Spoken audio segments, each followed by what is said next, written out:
What is up, everyone? Definitely this Winter Rune Forge fight is probably the best one that we've had out of any of the seasons so far. It makes the rest of the fights in the season storyline quest for the Eternal Frost kind of trivial.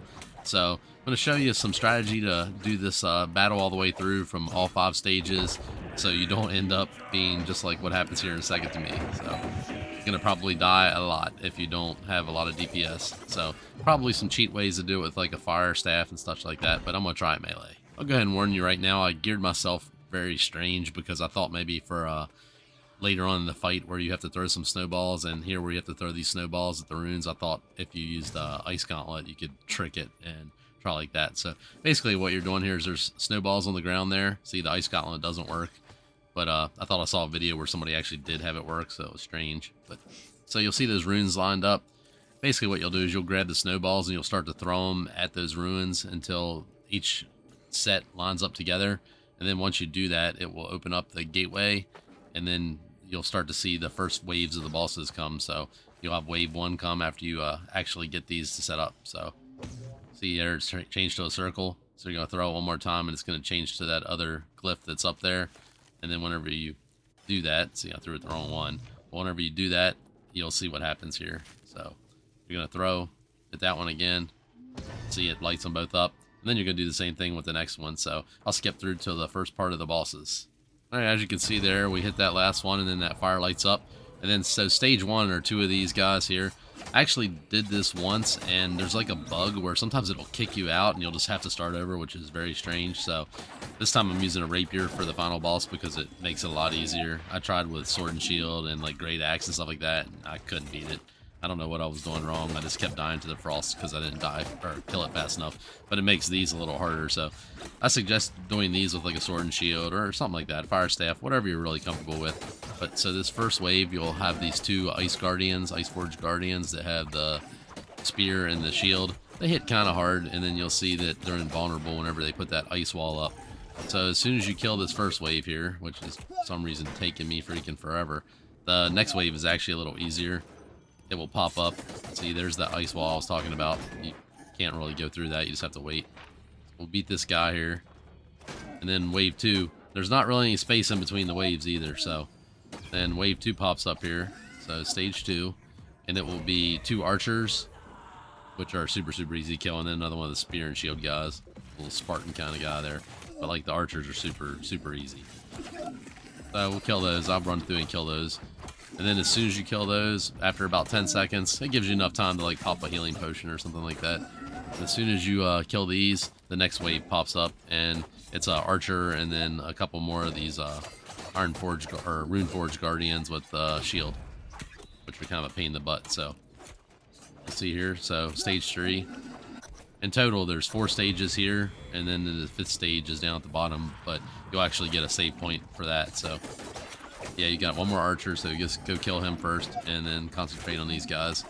And it's definitely easier with sword and shield, and the next part is a lot easier with sword and shield because mob hits kind of hard, and then it's easier whenever you can block it. So I am wearing heavy gear here, and it's not optimal because what I was trying to do was see if I could throw the snowballs by using the Ice Gauntlet whenever I get to the next part, because I died so many times the first couple times I tried to do it. So definitely a DPS check on it. I think probably if you're a fire staff user, maybe a void gauntlet or something, that you'll be able to beat it probably easier than what I did.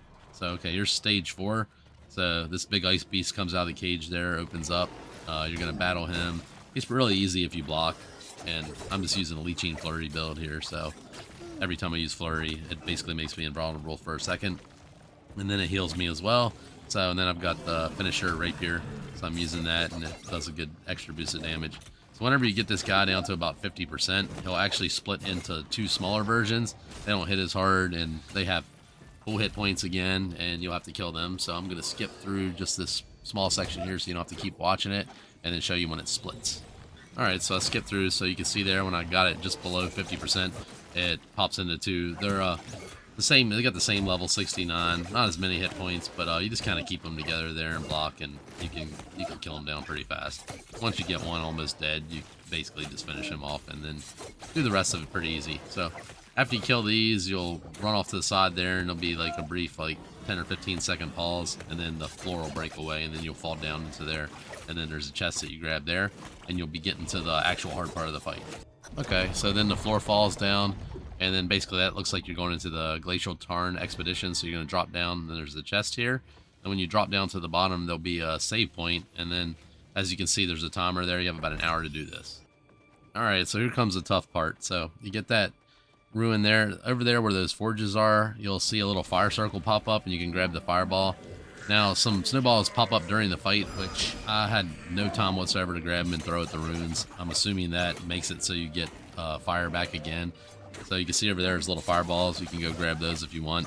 But I found what the best thing is to do is hit it down a little bit and then try to grab it. But this time I couldn't actually grab it. So you just DPS it down as fast as you can. Hope you stagger it, because if you don't, it'll start to spin ice at you. So it goes down when it gets to about 75% or so. It jumps down like that, and it spawns a little mini ad. It'll do this a couple times. The second time, the ad's a lot harder. So it hits harder, has more damage. So, like I said, I'm just going to keep spamming it down here. I'm using Leeching Flurry, so it makes me a little invulnerable. Here you can just, if you try to, you can sidestep. But you see how those snowballs are popping up? I assume you're supposed to grab those and throw them at the runes to try to get fire again, but every time I did that, I just died miserably. So I think this will probably be really easy with the fire staff, and you just run around, circle around it, maybe with a flamethrower or something like that. You can see here I'm just like spamming, and see he goes down again, and then the small beast comes up, but he's a lot harder to kill, and then you're going to get whacked pretty good by other stuff. And I am using heavy armor with some elemental aversion on it. It's PvP armor, so it has all fire gems on it, so it's not really helping me any there. But there you go. So see, I almost died there still. But so he's pretty tough. It's a very fun fight. It can be frustrating. I'll let you know that the boss fight at the very end is very underwhelming compared. Basically, the boss fight at the end, you just run in, and you don't even have to have good gear, and I think you can beat the crap out of it. So there we go. We got a victory. You'll get some drops. It's a shame you can't do this more than once, because I think it would be really fun. And it'd be awesome if you could do it as an expedition with maybe a tougher version with more people, so you could actually use the mechanics. But so after you kill that, you're gonna have to run back through, and this checkpoint doesn't do anything. But you're gonna go actually get the Winter Rune, so it's pretty self-explanatory. But there's a couple monsters right here that you gotta go through. There's an archer and stuff, and pretty easy to kill. You just run through there, and there's also some loot up here. So you go up here and you'll grab this ruin, and then you'll be finished, and you'll be ready to go on to the last part of the quest. Here you got to jump across. You just got to be careful. I don't know what happens if you actually fall. I'm assuming it just takes you back to that small point there. So I didn't fall, which was nice. But if you remember from one of the quests before this, you had the ice where you fall a lot, and it just kind of resets you. So, yep, you run up here and you get this ruin here in the center, the Winter Rune from the Forge, and there's a chest that you get. And thanks a lot for watching. I hope it helped you guys out. Please consider liking and subscribing. I'll check you all in the next video.